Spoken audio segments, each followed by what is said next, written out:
റഫീഖ് അഹമ്മദിനോട് ചോദിക്കണം എന്ന് മാത്രമാണ് ഇപ്പൊ എൻ്റെ ആഗ്രഹം. പക്ഷെ അതിനിടയിലാണ് ഇത്രയും മനോഹരമായിട്ടുള്ള എത്രയോ പുസ്തകങ്ങൾ ശാരീരിക പരിമിതിയുടെ അതിർവരമ്പുകളെല്ലാം അതിലംഘിച്ച് ഇത്രയും മനോഹരമായി ഒരു മായ എന്ന പോലെ, ഒരു മായാവിസ്മയം എന്ന പോലെ മായ ബാലകൃഷ്ണൻ നമ്മുടെ മുമ്പിൽ തീർത്തിരിക്കുന്നത്. എനിക്ക് മായയോട് രണ്ട് ഇഷ്ടമാണ്. ഒന്ന്, മായയുടെ പേരിൽ എൻ്റെ പേരുണ്ട് എന്നുള്ളത് കൂടി എൻ്റെ ഇഷ്ടത്തിന് കാരണമാണ്. കഴിഞ്ഞ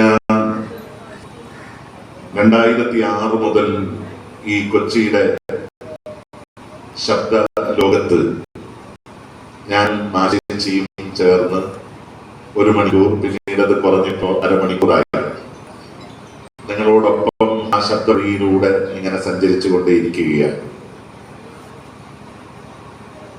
ആ സഞ്ചരിക്കുമ്പോൾ ഇത്രയും കാലം സ്പോൺസേഡ് പ്രോഗ്രാം ആകാശവാണി ചരിത്രത്തിൽ ഒരുപക്ഷെ തോന്നുന്നത് ആദ്യത്തെ സംഭവമായിരിക്കും ഇന്ത്യയുടെ തന്നെ.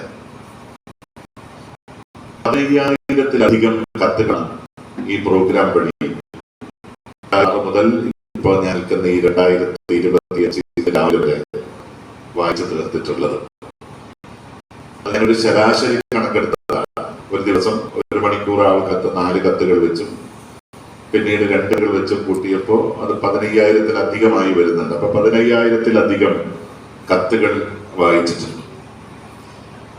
അതിൽ ചില കത്തുകൾ എത്ര വർഷങ്ങൾ കഴിഞ്ഞാലും നമ്മുടെ മനസ്സിൽ അതുപോലെ തങ്ങി നിൽക്കും.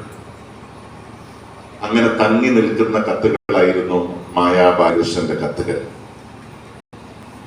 അതിലേറ്റവും അവസാനം മഹാകവി ജിയെ കുറിച്ച്, അദ്ദേഹം പിറന്ന നാടിനെ കുറിച്ച്, അദ്ദേഹത്തിന്റെ നാട്ടുവഴി ഇടങ്ങളെ കുറിച്ച്, അദ്ദേഹത്തിന്റെ കവിത പിറന്ന ഈ നാട്ടിന്റെ അനുഭവ സമ്പത്തിനെ കുറിച്ചെല്ലാം വളരെ മനോഹരമായി മായ എഴുതിയപ്പോ ഞങ്ങൾ കലവറയില്ലാതെ ഓരോ ദിവസവും മായയെ പിന്തുണച്ചുകൊണ്ടേയിരുന്നു. ഇനി ഈ പുസ്തക പ്രകാശന ചടങ്ങിൽ വരുന്നതിന് മുൻപേ തന്നെ മായ ആ പുസ്തകം അയച്ചു തന്നതാണ്. പക്ഷേ എൻ്റെ ചില ബുദ്ധിമുട്ടുകൾ കാരണം ഞാൻ ഈ കാസർഗോഡ് എറണാകുളം ഇങ്ങനെ ഷട്ടിൽ അടുത്തുകൊണ്ടിരിക്കുന്ന ഒരാളാണ്. ഇന്ന് രാത്രി മലബാർ എക്സ്പ്രസിന് ഞാൻ കാസർഗോഡ് പോകും. മറ്റന്നാൾ രാവിലെ വന്ദേ ഭാരതിന് വീണ്ടും എറണാകുളത്ത് വരും. കേരളത്തിൽ റെയിൽവേക്ക് ഏറ്റവും കൂടുതൽ പണം കൊടുക്കുന്ന ആളുകളിൽ ഒരാളാണ് എന്ന റെക്കോർഡിനും കൂടി ഞാൻ ശ്രമിക്കുകയാണ്. അപ്പൊ അതിനിടയിൽ എനിക്ക് മായയുടെ പുസ്തകം വായിക്കാൻ സാധിച്ചില്ല എന്ന് ഖേദപൂർവം മായ അറിയിക്കുകയാണ്. പക്ഷെ ഞാൻ മായയെ വായിക്കും, അതുറപ്പാണ്. എന്തുകൊണ്ടാണ് മായ തെന്നലിനെ വിളിച്ചത്? എന്തുകൊണ്ടാണ് മായ ബാലേട്ടനെ വിളിച്ചത്? എന്തുകൊണ്ടാണ് ഇതിന്റെ അവതാരകൻ ആകാശവാണിയിൽ നിന്നുള്ള ആളായി മാറിയത് എന്നൊക്കെ ചോദിച്ചാൽ നിങ്ങൾക്ക് വളരെ സ്നേഹപൂർവ്വം മനസ്സിലാക്കാൻ വേണ്ടി കഴിയും.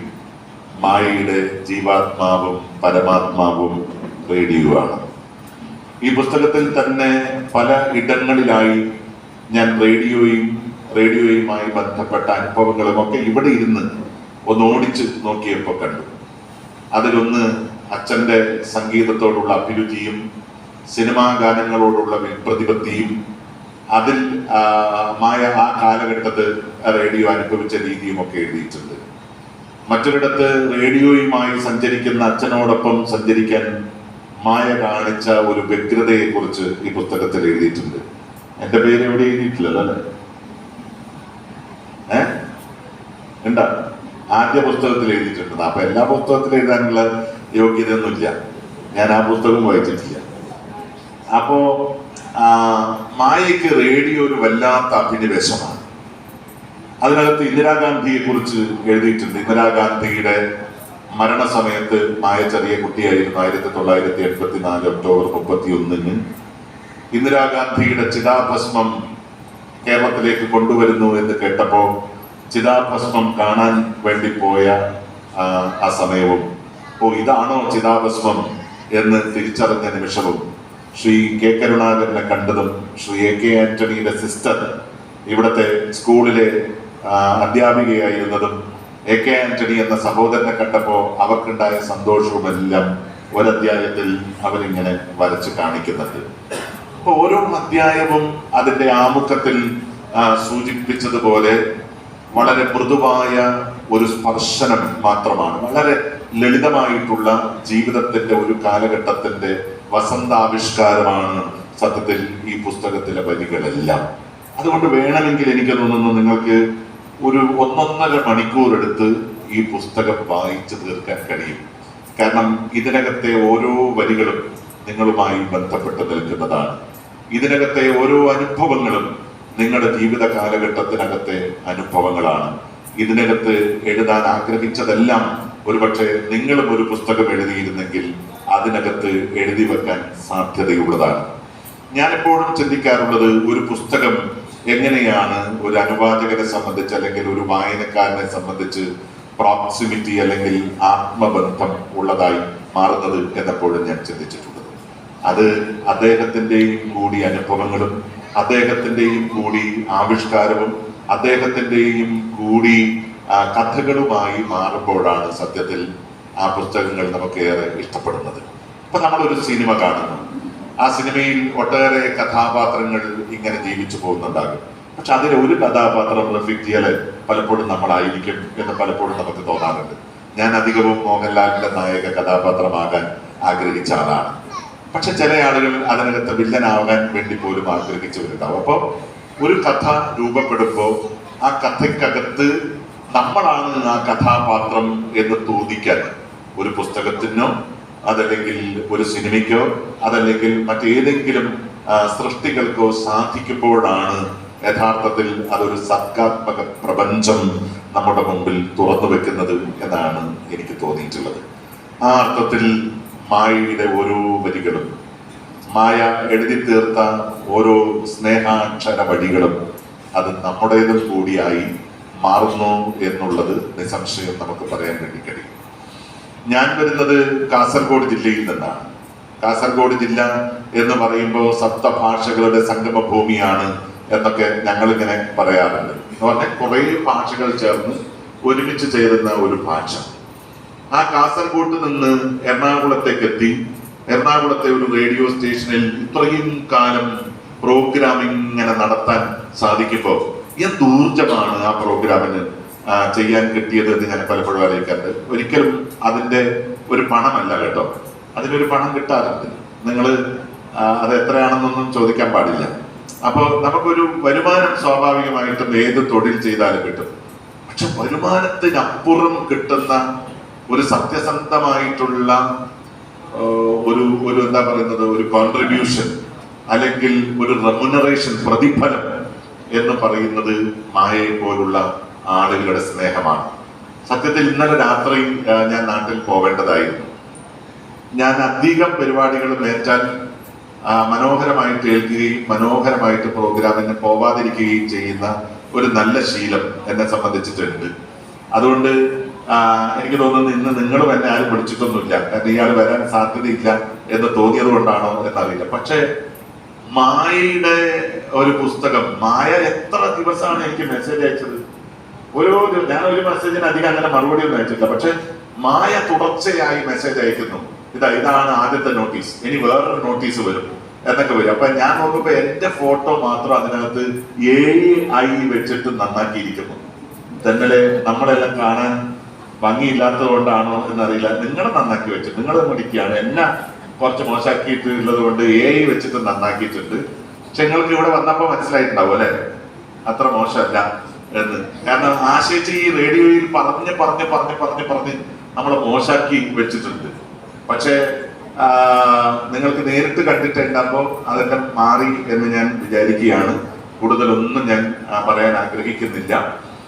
റേഡിയോ എന്ന് പറയുന്നത് എന്നെ സംബന്ധിച്ചിട്ട് എൻ്റെ ജീവിതം മുഴുവൻ, നേരത്തെ ഇവിടെ റഫീഖ് സാർ പറഞ്ഞതുപോലെ ഒരു സന്ദേശം എന്ന് പറയുന്നത്, ഇപ്പൊ ഞാൻ എപ്പോഴും പറയാറുണ്ട്, my voice is my life, my voice is my identity and my voice is my message. കാരണം ജീവിതം മുഴുവൻ ശബ്ദം കൊണ്ട് ജീവിച്ച ഒരാളാണ് ഞാൻ. ദുബായ് റേഡിയോയിൽ പ്രവർത്തിക്കുമ്പോൾ അവിടെയും ശബ്ദം ഇവിടെയും ശബ്ദം, അങ്ങനെ ജീവിച്ചതാണ്. 24 മണിക്കൂർ തുടർച്ചയായി റേഡിയോ പ്രക്ഷേപണം നടത്തി ഏഷ്യ ബുക്ക് ഓഫ് റെക്കോർഡ്സിൽ ഇടം നേടി എന്നുള്ളത് കൊണ്ട് എനിക്ക് ഒരുപാട് സ്ഥലങ്ങളിൽ നിന്ന് പിന്നീട് പല രീതിയിലുള്ള അംഗീകാരങ്ങളും ബഹുമതികളും ഒക്കെ കിട്ടാൻ വേണ്ടി സാധിച്ചു. അപ്പോ അങ്ങനെ ശബ്ദത്തും കൊണ്ട് ഇപ്പൊ കൊച്ചിയിൽ ആദ്യത്തെ മെട്രോ റെയിൽ ഓടിയപ്പോ ഒരു പുരുഷ ശബ്ദം വേണം എന്ന് തീരുമാനിച്ചപ്പോ അവര് സെലക്ട് ചെയ്ത കൊച്ചി മെട്രോയിലെ ആദ്യത്തെ മെയിൽ വോയിസ് എന്ന് പറയുന്നതും എന്റേതാണ്. അപ്പോ നിങ്ങൾ കൈയടിച്ചോ വേണമെങ്കിൽ. പിന്നെ അപ്പോ അങ്ങനെ നമ്മൾ ശബ്ദം കൊണ്ട് മാത്രം ജീവിച്ചത് കൊണ്ട് പലപ്പോഴും നിങ്ങളെ ആരെയും കാണാൻ അവസരം കിട്ടിയതേ ഇല്ല, അല്ലെ? ഇപ്പൊ തെന്നലച്ചിക്കാണെങ്കിലും ഇവരെയൊക്കെ കാണാനുള്ള അവസരം വളരെ കുറവായിരിക്കും കിട്ടിയിട്ടുള്ളത്. പക്ഷെ ഇങ്ങനെയുള്ള അപൂർവ നിമിഷങ്ങളിൽ മാത്രമാണ് നിങ്ങളെ കാണാൻ വേണ്ടി കഴിയുന്നത്. പക്ഷെ നമ്മുടെ ഒരു സ്റ്റുഡിയോയുടെ അകത്തിരുന്ന് തെന്നലിനെ പോലെ എന്താണ് ശബ്ദ വിസ്മയം എന്ന് എപ്പോഴും എനിക്ക് പറയാൻ തോന്നുന്നത്, ആ ചേച്ചി ഇത് റെക്കോർഡ് ചെയ്യുന്നില്ലല്ലോ, ആ ചേച്ചിക്കാളും എനിക്ക് തെന്നലിന്റെ ശബ്ദത്തെയാണ്, അല്ല രണ്ടാമതും ഇഷ്ടമാണ്. കാരണം ഇത് ചിലപ്പോൾ റെക്കോർഡ് ചെയ്തിട്ട് അയച്ചു കൊടുക്കാനുള്ള ഒരു സാധ്യതയുണ്ട്. അപ്പൊ ഈ ശബ്ദം കൊണ്ട് മാത്രം പരസ്പരം ബന്ധിപ്പിക്കപ്പെട്ടിട്ടുള്ള ആളുകളാണ് നമ്മളെല്ലാവരും. ഞാൻ എപ്പോഴും പറയാറുണ്ട്, ശബ്ദത്തിന് ഭയങ്കരമായിട്ടുള്ള ഒരു സ്വാധീനമുണ്ട്. ഇപ്പൊ ഞാൻ മായയെ വന്ന് മായയുടെ കൈ ഞാനിങ്ങനെ പിടിച്ചു. പക്ഷെ മായയുടെ കൈ പിടിക്കുന്നതിനേക്കാളും ചിലപ്പോൾ മായയ്ക്ക് ഇഷ്ടം ഞാൻ മായയെ എന്ന് വിളിക്കുന്നതായിരിക്കും. അല്ലെങ്കിൽ നിങ്ങൾ ഒരാളെ കാണുമ്പോൾ ഞാനുണ്ട് കൂടെ എന്ന് മനസ്സ് തുറന്ന് ഹൃദയം കൊണ്ട് മറ്റൊരാളോട് പറയാൻ സാധിക്കുന്നുണ്ടെങ്കിൽ അതാണ് ഏറ്റവും വലിയ സന്തോഷം എന്ന് പറയുന്നത്. അപ്പൊ ഞാൻ ഈ പുസ്തക പ്രകാശനത്തിന് വന്ന് തിരിച്ചു പോകുമ്പോൾ എന്താകണം നിങ്ങളോട് പറയേണ്ടത് എന്ന് എൻ്റെ ഉള്ളിൽ ഉണ്ടായിരുന്നു. എനിക്ക് നിങ്ങളോട് എല്ലാവരോടും പറയാനുള്ളത്, മറ്റുള്ളവരോട് മനോഹരമായി സംസാരിക്കുക. നിങ്ങളുടെ സംസാരം കൊണ്ട് നിങ്ങൾക്ക് ആരെയൊക്കെ സ്നേഹത്തോടെ ചേർത്ത് നിർത്താൻ സാധിക്കുമോ അത്രത്തോളം നന്നായി ചേർത്ത് നിർത്താൻ ശ്രമിക്കുക. നല്ല വാക്കുകൾ കൊണ്ട് ഒഴുകിപ്പോകുന്ന ഒരു പുഴയെ പിടിച്ചു നിർത്താൻ നിങ്ങൾക്ക് സാധിക്കും എന്ന് ഉറപ്പാണ്. അതുകൊണ്ട് നമ്മൾ എപ്പോഴും പറയാറുണ്ട്, നാഭി ഹൃത്കണ്ഠരസന എന്ന്. നാഭിയിൽ നിന്ന് പ്രവഹിച്ച് ഹൃദയത്തിലൂടെ വന്ന് കണ്ഠത്തിലൂടെ വന്ന് നിങ്ങളുടെ നാവിലൂടെ വരുന്നതാണ് അക്ഷരങ്ങളെല്ലാം. അതുകൊണ്ട് ഹൃദയം കൊണ്ട് സംസാരിക്കാൻ വേണ്ടി പഠിക്കുക. അതുവഴി നമുക്ക് ആരെയും സ്നേഹത്തോടെ ചേർത്ത് നിർത്താൻ സാധിക്കും. മായ അവരുടെ ഒരു 2 കാലഘട്ടം, നേരത്തെ ഇവിടെ തന്നെ സൂചിപ്പിച്ചതുപോലെ അവരെ സംബന്ധിച്ച് 2 കാലഘട്ടം ഉണ്ടായിരുന്നു. ഒന്ന്, മായ ഒരു വിസ്മയമായി നടന്നുപോയ 10-14 വർഷക്കാലം, അല്ലെ? 14 വർഷക്കാലം. അതിനുശേഷമാണ് മായയ്ക്ക് ചില പരിമിതികൾ സംഭവിച്ചത്. പക്ഷെ ആ പരിമിതികളെയും അതിലംഘിച്ച് ആ പരിമിതികളെ കീഴടക്കി അഭിമാനം കൊണ്ട് നമ്മുടെ മുമ്പിൽ ഹിമാലയം പോലെ തലയുയർത്തി നിൽക്കുന്ന മായാ ബാലകൃഷ്ണന്റെ പാദങ്ങളിൽ ഞാൻ എൻ്റെ ശിരസ് നമിച്ചുകൊണ്ട് നിങ്ങൾക്ക് എല്ലാവിധ ഭാവുകങ്ങളും നേർന്നുകൊണ്ട് ഞാൻ എൻ്റെ വാക്കുകൾ നിർത്തുന്നു. നമസ്കാരം.